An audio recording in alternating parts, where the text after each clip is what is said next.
అందరికీ నమస్తే. 20 ఏళ్ల కింద నేను ఒక సినిమా చూసినోళ్ళ.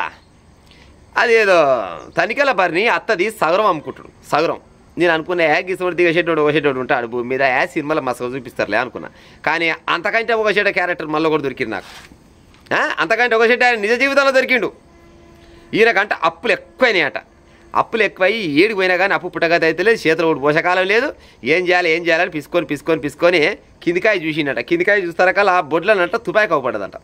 మరి కింద తుపాకి ఎందుకు ఉంటుంది ఈయనకంటే ఈయన పోలీస్ ఆఫీసరులా అంబర్పేట ఎస్ఐ ఈ మోతవారి ఏం చేసి నేనంటే ఈ తుపాకి చేతిలో పట్టుకున్నట్టే దీంతో ఏమెక్కరా నాకు దీంతో ఎన్నడూ ఎక్కర వాళ్ళలేదు, అవసరమా నాకు ఈ తుపాకి అనుకొని ఈ తుపాకినంట అమ్మేసిండట. మరి కొన్నోడు వేసుంటాడు కొన్నోడు దిగేసాడు నాకు తెలియదు కానీ అమ్మేసినాడు. తుపాకిని అమ్మినట. తుపాకి అమ్మినాక కూడా అప్పు తీర గుట్టే రికవర్కి వచ్చిన బంగారం ఉంటుందిగా ఆ బంగారాన్ని కూడా అమ్మేసిండట. అవునా పోలీస్ అన్న?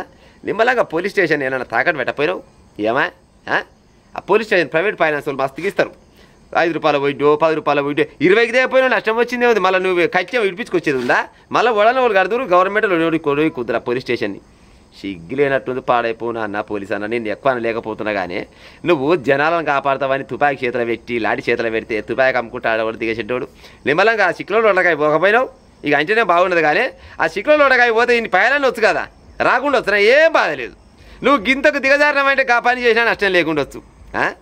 నిన్ను ఏమనాలి ఎక్కడ అనాలి నాకేమో తావసం వస్తుంది. కానీ వాళ్ళ తుపాకి అమ్ముకుంటుండో వస్తుంది అలా నాకు అర్థం కాదు. కానీ నెలకు ఎంత ఎస్ఐ అయినా కానీ 50,000 60,000 70,000 రూపాయల జీతాలు వస్తుండొచ్చు.